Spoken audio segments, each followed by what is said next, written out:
नमस्कार साथियों। भूगोल की जो सीरीज हमारी चल रही थी उस पर हमने धीरे धीरे बहुत सारे पोर्शन हमने कंप्लीट कर लिए और लास्ट पे हम ड्रेनेज सिस्टम पे बातचीत कर रहे थे। ठीक है, ड्रेनेज सिस्टम पर। और उसमें से एक ड्रेनेज सिस्टम हमने इंडस रिवर सिंधु नदी तंत्र का हमने कंप्लीट भी कर लिया था। उसमें बहुत सारे फैक्ट हमने जाने थे कि झेलम कहाँ से निकलती है। कश्मीर में जो सुंदर सी वूलर झील है उसका पानी का स्रोत क्या है। और ब्यास नदी, कुल्लू मनाली लोग जाते हैं घूमने तो ब्यास रिवर को देखते होंगे। बड़ा मतलब उस पर भी हमने चर्चा की थी किस हिसाब से। अब जो दूसरा उसी क्रम में हमको पढ़ना है वो है गंगा नदी तंत्र। ठीक है, इसको हम लोग इंग्लिश में बोलते हैं गैंगेटिक रिवर सिस्टम। ठीक है, तो मैंने आपको पिछले बार लेक्चर में बताया था कि हिमालय की जो नदियां हैं वो पूर्ववर्ती अपवाह का उदाहरण है। पूर्ववर्ती अपवाह का मतलब एंटीसीडेंट ड्रेनेज सिस्टम। जो नदियां अपना जो मार्ग होता है उसको कभी चेंज नहीं करती हैं। ठीक है, अगर कोई अवरोध आ जाता है तो उसका अपरदन करती हैं, लेकिन अपने मार्ग पर वो सतत रूप से बहती है। तो हिमालय की सारी नदियों में इस प्रकार का जो ये विशेषता है वो मिलती है। ठीक है ना, तो जब निरंतर अपरदन करेंगे तो कुछ ना कुछ निर्माण कार्य भी होगा उसमें। तो बड़ी बड़ी जो वी आकार की घाटी हैं वो गार्ज के रूप में बन जाती हैं, महाखड्ड बन जाती हैं। तो ये सब जो आकृतियां हैं ये नदी तंत्र हिमालय में बनाती है। ठीक है, तो आगे बढ़ते हैं। जो मुख्य नदी है इसकी गंगा नदी, उस पर थोड़े से फैक्ट हम जान लें। सवाल बहुत पूछे जाते हैं इससे। ठीक, ये उत्तराखंड के गोमुख के निकट एक गंगोत्री ग्लेशियर है, वहां से निकलती है ये हमारी गंगा रिवर। ठीक है, तो अब ये गंगोत्री आप यहाँ पे नजर देख रहे होंगे, ये गंगोत्री लिखा हुआ है और ये भागीरथी यहाँ से निकली है। आपने कहानी सुनी होगी महाभारत में कि भागीरथी ने बहुत तपस्या की, तब भागीरथी को जमीन पर लेकर आए। ठीक है, तो भागीरथी जब देवप्रयाग में अलकनंदा से मिल जाती है, अलकनंदा आपकी इस रूट से आ रही है, तो यहाँ की जो मिश्रित धारा है वो गंगा नाम से जानी जाती है। ठीक, अब वो बड़ी मजेदार एक बात बताऊं आपको कि आपने प्रयागराज का नाम तो सुना होगा। ठीक है, तो प्रयागराज का नाम आपने सुना होगा। प्रयागराज में दो नदियों का संगम है जिसमें गंगा नदी और यमुना नदी। और कुछ लोगों का मानना है कि उसमें सरस्वती जी हैं, लेकिन उसकी धारा विलुप्त रहती है। ठीक, इस पर काफी रिसर्च भी चल रहा है इस समय सरस्वती जी पर। गंगा यमुना वहां तो स्पष्ट रूप से दिखाई देती है। तो ऐसे ही पांच प्रयाग पहले भी देखते हैं उत्तराखंड में, और बहुत ही सुंदर जगह है, आपको जाना चाहिए, देखना चाहिए पांचों प्रयागों को। और आप ये क्रम से लगे हुए हैं। ठीक है, तो पहला प्रयाग जो शुरू होता है उसको हम विष्णु प्रयाग बोलते हैं। विष्णु प्रयाग बद्रीनाथ से अलकनंदा निकलती है उसकी धारा, और धौली गंगा की धारा जब यहाँ मिल जाती है तो विष्णु प्रयाग इसको कहा जाता है। ये विष्णु प्रयाग की धारा हो गई। अब ये अलकनंदा आगे बढ़ती हैं, तो अलकनंदा आगे बढ़ेंगे तो इससे जो लेफ्ट तरफ से नंदाकिनी नदी आकर इसमें मिलती है तो ये नंद प्रयाग कहलाता है। ठीक है, कंफ्यूजन ना हो आपको, तो नंदाकिनी नदी कहाँ मिलती है नंद प्रयाग से, तो ना ना याद रखिएगा। ठीक है, और इसके बाद आगे बढ़ते हैं कर्णप्रयाग की ओर। तो अलकनंदा आगे बढ़ती हैं तो उसके लेफ्ट साइड से ही पिंडार रिवर कर्णप्रयाग में आकर मिल जाती है।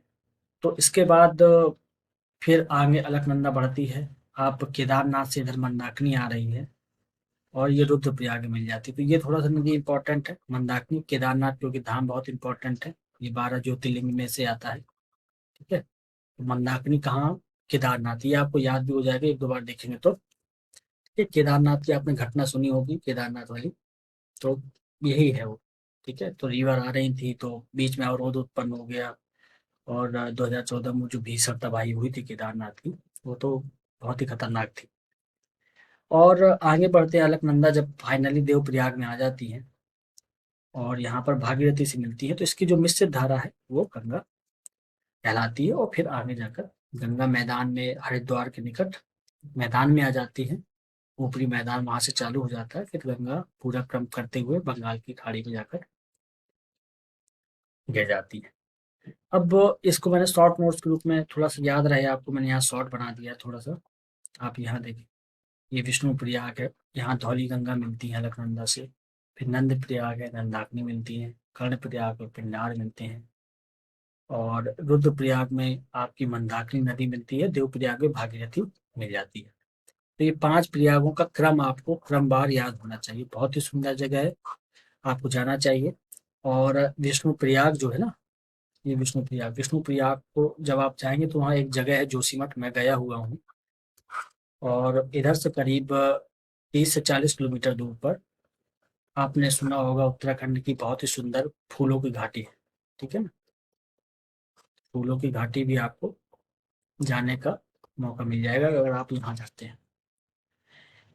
आगे फैक्ट याद करते हैं। गंगा नदी की जो कुल लंबाई है 25 से 25 किलोमीटर है, 2525 है ना, बड़ा अच्छा क्रम है 25-25। और ये हरिद्वार में मैदानी भाग में प्रवेश करती है, जैसे मैंने आपको बताया। और गंगा नदी जब बहती है तो आप जान रहे हैं, एक लेफ्ट साइड से इसमें रिवर आ रही होंगी और एक राइट साइड से आ रही होंगी। तो राइट साइड में भारत का प्रायद्वीपीय भाग है, ठीक है ना। तो प्रायद्वीप भाग से जो नदियां आती हैं वो कौन कौन सी हैं? सोन, पुनपुन है। और लेफ्ट से तो हिमालय से निकलने वाली नदियां हैं, जैसे गोमती है, घाघरा है, ये सब आकर गंगा जी से मिलती है। ठीक। आगे ये देखिए, थोड़ा सा रफ मैप मैंने केवल गंगा जी का बनाया है यहाँ पर। ये देखिए भागीरथी अलकनंदा मिल गई हैं, ये जो डार्क ब्लू लाइन है ये गंगा नदी है। ठीक है, ये गंगा नदी इधर पे आकर दो भागों में टूट जाती है। एक हुगली नदी जो पश्चिम बंगाल से होकर जाती है, और एक जो बांग्लादेश में चली जाती है एक सीरीज, उसको पद्मा बोलते हैं। ठीक है ना। तो एक चीज याद रखिए, जैसे नदी ये बह रही है, ठीक है, नदियों में जब आकर यहाँ पे कई नदियां से मिलती हैं और अपना जल इस वाली मुख्य नदी पर छोड़ देती हैं, तो इसको कहते हैं ट्रिब्यूटरी, सहायिका।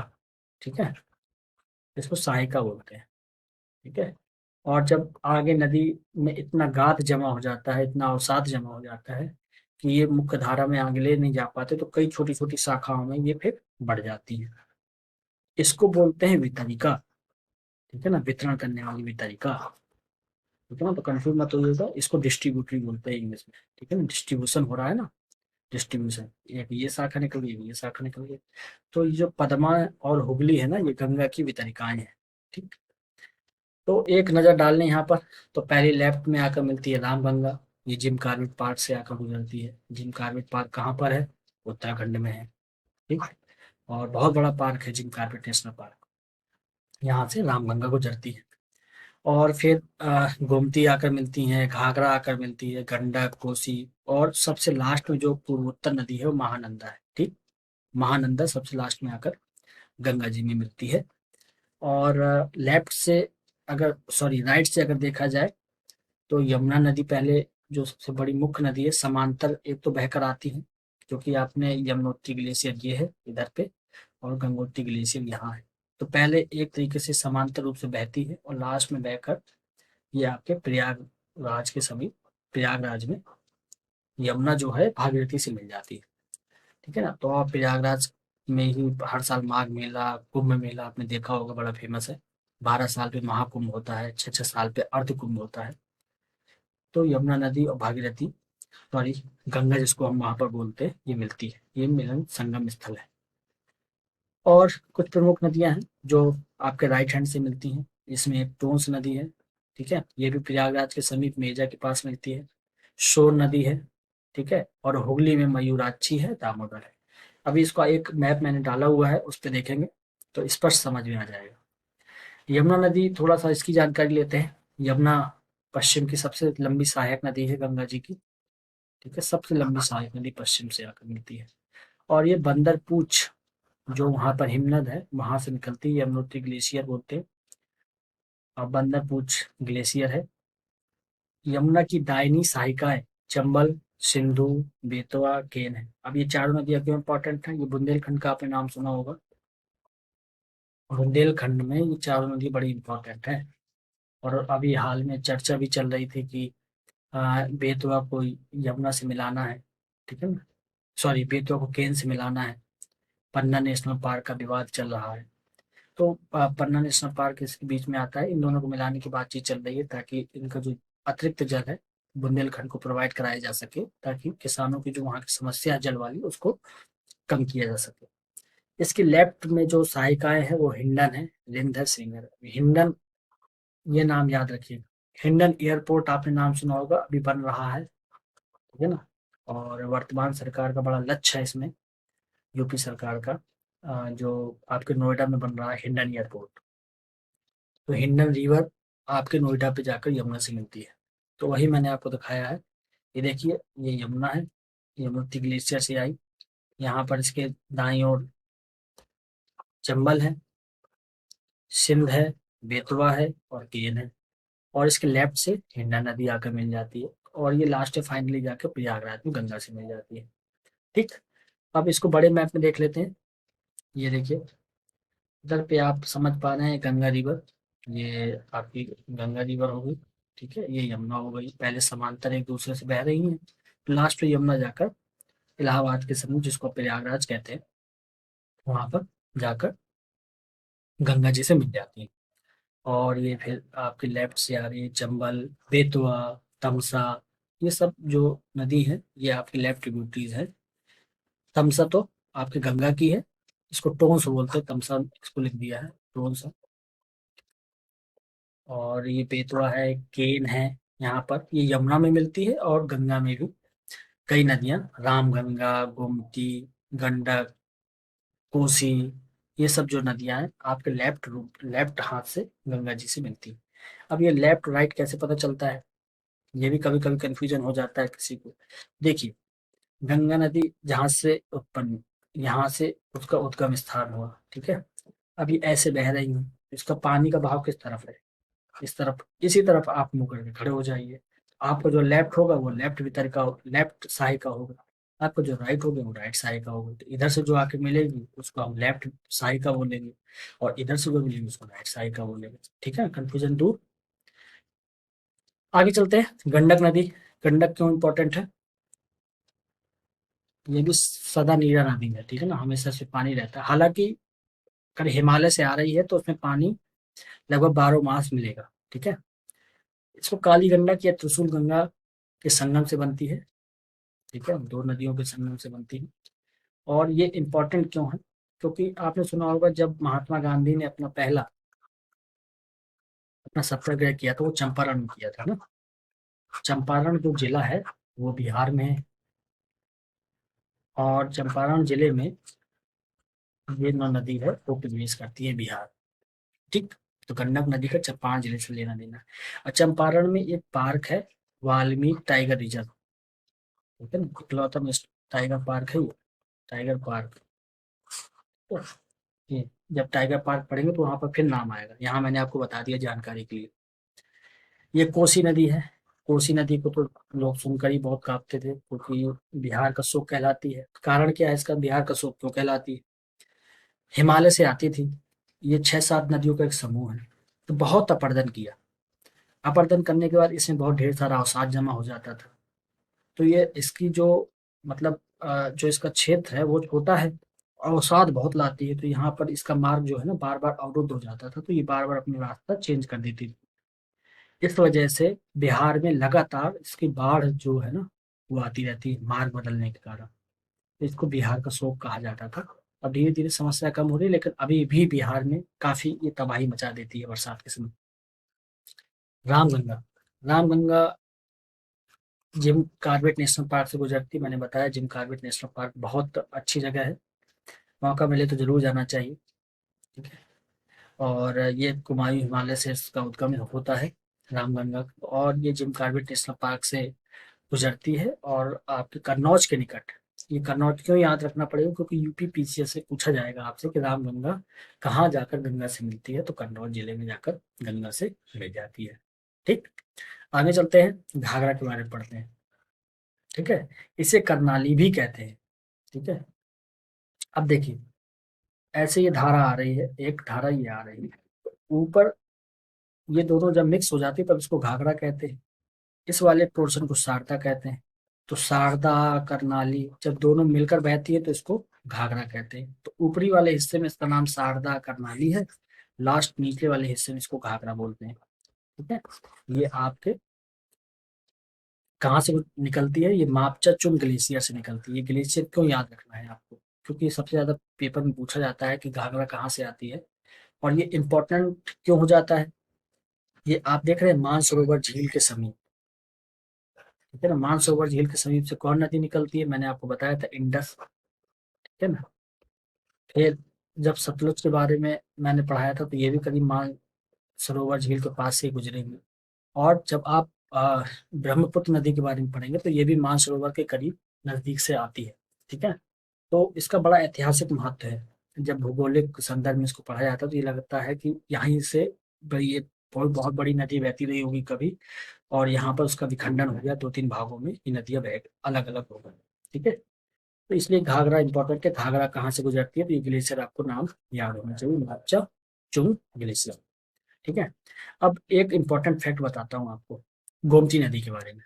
अब गोमती नदी है नदी, लेकिन कहाँ से निकलती है, मैदानी क्षेत्रों से निकलती है। थोड़ा अचंभा हो रहा होगा, हिमालयी क्षेत्र की नदी है, ठीक है, लेकिन ये पीलीभीत के फुल्लर झील है वहां पर। एक तो आपको एक फैक्ट ये भी याद होगा कि फुल्लर झील कहाँ पर है, पीलीभीत में है। और दूसरी बात, फुल्लर झीलों से होकर ये आती है, मतलब उसके पानी का स्रोत जो है ना फुल्लर झील है। और थोड़ा बहुत पानी आपके हिमालय क्षेत्र से उसको मिलता रहता है बरसात के समय। इसलिए बरसात का जो समय होता है ना, बरसात के समय में गोमती में पानी कम हो जाता है, क्योंकि इसका जो उद्गम स्थल है वो मैदानी क्षेत्र है। पूछा जाता है ये सवाल। और इससे भी ज्यादा इम्पोर्टेंट सवाल है कि यूपी पीसीएस में एक बार पूछा गया था कि इसमें प्रमुख नदियों में से कौन सी नदी है जिसको मृत घोषित कर दिया गया है। ठीक है, तो वो भी गोमती है। ठीक है? क्यों गोमती है, क्योंकि इसमें मतलब लखनऊ के क्षेत्र के आसपास अगर हम जब देखते हैं तो लगभग वहां पर कोई भी मछली या किसी प्रकार के जलीय जंतु नहीं मिलते हैं, मृत प्राय हो गए हैं। वहां पर जो पानी में ऑक्सीजन का लेवल है वो बहुत कम हो गया है, तो ये मृत प्राय लगभग हो गई है। ये मैंने एक फैक्ट लिखा था, कोसी नदी 7 धाराओं से मिलकर बनती, मैंने आपको समझा ही दिया। और महानंदा नदी के बारे में मैंने आपको बताया कि इसका केवल एक ही फैक्ट याद रखना है। आप याद रखना चाहे तो दो याद रख लीजिए। गंगा नदी जब लास्ट में बंगाल में जाने लगती हैं तो 2 शाखाओं में बढ़ जाती हैं। एक कहते हैं हुगली, और दूसरे को बोलते हैं हम पद्मा। ठीक है, नाम गंगा जी का ही है लेकिन 2 वितरकाएं इसमें हो जाती हैं। वहीं पर लास्ट में दार्जिलिंग की पहाड़ियों से एक नदी निकलती है जिसको हम बोलते हैं महानंदा रिवर। ठीक है ना, ये लास्ट पूर्वोत्तर नदी है जो भारत में गंगा से मिलती है। ठीक है, हालांकि फिर तीस्ता नदी भी मिलती है, लेकिन तीस्ता नदी फिर बांग्लादेश के अंदर चली जाती है, बांग्लादेश के अंदर जाकर गंगा से मिलती है, जहाँ वहाँ पद्मा नाम से उसको जाना जाता है। आगे चलते हैं, गंगा की दाहिनी सहायकों के बारे में थोड़ा थोड़ा जानकारी ले लें। ठीक है ना, मैंने आपको बताया था सोन नदी है। ठीक है, सोन नदी आपको कहाँ से, देखिए अमरकंटक एक बड़ी इंपॉर्टेंट जगह है। ठीक है, अमरकंटक का दक्षिणी जो भाग होता है, यहाँ से नर्मदा नदी है वो निकलती। ठीक है, और इसका जो पूर्वोत्तर भाग है, इसका जो उत्तरी भाग है, यहाँ से सोन नदी निकलती है। तो सोन नदी जाकर मिलती है गंगा में, नर्मदा स्वतंत्र रूप से भ्रंश घाटी से होती हुई सीधा जाकर अरब सागर में गिर जाती है। सोन नदी की एक सहायिका है रिहंद। ठीक है ना, रिहंद बांध के बारे में आपने सुना होगा, सोनभद्र में स्थित है। और गोविंद बल्लभ पंत सागर बांध भी इसको कहते हैं। ठीक है, सोन नदी की सहायिका जो है रिहंद, उस पर ये स्थित है। तो ये 2 फैक्ट आपको याद रखनी है, सोन नदी दाहिनी सहायिका है गंगा की, और इसकी एक सहायिका जो है रिहंद नदी, वो उस पर हमारे गोविंद बल्लभ पंत सागर बांध स्थित है। ठीक, सोनभद्र जिले में। और एक वितरका के बारे में पढ़ लीजिए, हुगली नदी पर, ये पश्चिम बंगाल में है। ठीक है, इसको ये वितरका हो जाती है, मैंने जैसे आपको बताया पद्मा और हुगली में बढ़ जाती है गंगा जी। और इसके दाएं तट पर एक नदी मिलती है दामोदर, ये भ्रंश घाटी पर बहती है। ठीक है, इसका ऊपरी हिस्सा भ्रंश घाटी पर बहता है। और मैंने एक फैक्ट आपको बताया था कि छोटा नागपुर के पठार को ये 2 हिस्सों में बांटती है। ये छोटा नागपुर का पठार है, ये लगभग लगभग 20 से गुजरती है। ऊपर कहते हैं हजारीबाग का पठार, नीचे वाले को बोलते हैं रांची का पठार। ठीक है, तो ये इधर से ऊपर आके गुजरती है, बीच बीच से लगभग काट देती है। तो दामोदर नदी और मयूराक्षी नदी, ये जब हुगली ऐसे जाती है तो ये आपकी मयूराक्षी मिल गई और दामोदर नदी आपकी मिल गई। ठीक। हुगली को बंगाल का शोक कहते हैं क्योंकि यहाँ पर भी वही समस्या है, घाटी सीमित है और साथ ज्यादा आ जाते हैं, तो बाढ़ की समस्या यहाँ पर होने की वजह से उसको बंगाल का शोक कहा जाता है। इस नदी पर फरक्का बांध परियोजना है, जब से ये बन गया है तो बंगाल में बाढ़ वगैरह कम हो गई है। तो हुगली गंगा पर ही, मैंने यहाँ गंगा को लिख दिया, कभी कभी गंगा भी डाल सकता है ना, तो आप कंफ्यूज ना होइए। अगर हुगली और गंगा दोनों लिखा हुआ तो हुगली पर टिक किया जाएगा, ठीक है ना, और केवल गंगा दिया हुआ है तो गंगा पर टिक किया जाएगा, क्योंकि उसी की वितरिका का नाम है हुगली। अब कुछ क्वेश्चंस देख लेते हैं जो यूपीपीएससी से पूछे गए थे हमारे टॉपिक से रिलेटेड, और इसको समझते हैं।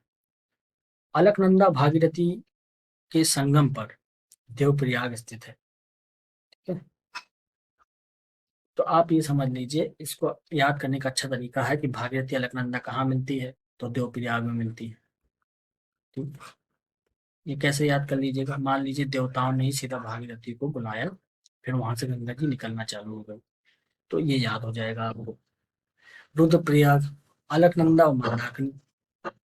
तो मंदाकिनी कहाँ से आती है, केदारनाथ से आती है, ठीक है। और रुद्र किनका नाम है, भगवान शंकर का नाम है। तो इस तरीके से हम कह सकते हैं केदारनाथ जो धाम है वहां से मंदाकिनी आती है, रुद्रप्रयाग में मिल जाती है, ये भी आपका सही हो जाएगा। ठीक। अलकनंदा नदी बद्रीनाथ से बहती है, तो मैंने आपको बताया कि बद्रीनाथ में अलकनंदा रिवर बहती है। साउथ की एक मूवी आई थी बद्रीनाथ, अगर आपको मौका मिले तो उसको देखिएगा, वहां पे अलकनंदा के पास बड़े कमल के फूल नो उसमें चर्चा है, और बड़े सुंदर फूल मिलते हैं वो, ठीक है ना, यहीं पर आपकी फूलों की घाटी भी पड़ती है। ठीक है। तो पूरा क्षेत्र बहुत ज्यादा सुंदर है, और इसको यूनेस्को की साइट में भी डाला गया है, हेरिटेज साइट जो होती है यूनेस्को की, उसमें इसका नाम है। केदारनाथ आदि शंकराचार्य द्वारा स्थापित सबसे बड़ी पीठ के रूप में मानी जाती है। अब देखिए, अब ये फैक्ट क्यों आपको ये इसमें पूछ लिया गया। केदारनाथ जो है ना, ये ज्योतिर्लिंग है, 12 ज्योतिर्लिंग जो है भारत के, उसका भाग है, ठीक है। और जो आदि शंकराचार्य ने पीठ स्थापित की थी, उसमें 4 पीठें हैं। एक श्रृंगेरी मठ है साउथ में, ठीक है, उड़ीसा में है आपके जगन्नाथ पुरी मठ, और यहाँ द्वारका मठ, और इधर पे बद्रीनाथ, ठीक है, बद्रीनाथ के पास जो मठ है वहां पर स्थापित है। 4 मठ है, चारों को सांस्कृतिक रूप से शंकराचार्य जी का एक विजन था कि भारत को सांस्कृतिक रूप से जोड़ना है, तो 4 मठों की स्थापना की थी। तो ये बद्रीनाथ है, नॉट केदारनाथ, ठीक है, कंफ्यूज मत होइएगा। तो इसका आंसर हो जाएगा ए, चौथा गलत हो जाएगा। तो 1 2 3 इसका आंसर हो जाएगा, ठीक है। ये वाला। आगे चलते हैं, इसको जरा पढ़ते हैं, देखते हैं। दिल्ली और आगरा के मध्य अधिकांश समय यमुना नदी मृत हो जाती है। बिल्कुल सही बात है, इतनी वहां पर गंदगी है, पॉल्यूशन हो गया है यमुना नदी पर, तो वहां पर जो जलीय जंतु है ना वो नहीं मिलते। और इसका एक वजह है, फिर आपने देखा होगा कि ताजमहल में एक विशेष प्रकार की शैवालों की लेयर जम रही है, तो यमुना नदी बगल से बहती है, वो मृत हैं, कई प्रकार के कीट वीट हो जाते हैं, तो उससे प्रभाव पड़ रहा है ताजमहल पर। एक नई रिसर्च ये सामने आई है। और एक आपने सुना ही होगा कि ताजमहल क्यों इतना पीला आ रहा है, तो वहां पर जो पेट्रोलियम शोधन है मथुरा का, उसकी वजह से वो पीलापन आ रहा है। तो दोनों वजह वहां पर बहुत रूप से प्रभावित कर रही है हमारे ताजमहल को। और जो दूसरा फैक्टर यहाँ देखिए, यमुना असतत वाहिनी नदी है। अब देखिए, आपने कभी देखा है यमुना सूख गई हो, कभी नहीं सुना होगा। वो सदा है, सदा नीरा है, सदैव आती है, ठीक है ना। हिमालय से निकलने वाली नदी जो है ना वो सदा नीरा होती है, पानी उसमें जो आ रहा जल है वो कम ज्यादा हो सकता है, लेकिन सदैव पानी जरूर रहेगा। ठीक। तो कारण गलत हो जाएगा, कथन सही हो जाएगा, तो सी ऑप्शन इसका आपका हो गया, ये वाला ऑप्शन। आगे चलते हैं। एक यमुना की सहायक नदी नहीं है। अब पहले बात तो ये देखो कि कौन कौन सहायक हैं, उसको देख लेंगे तो पता चल जाएगा कौन सी सहायक नदी नहीं। याद होगा तो आप सीधे सीधे लगा सकते हैं नाम गंगा, क्योंकि गंगा की सहायक है।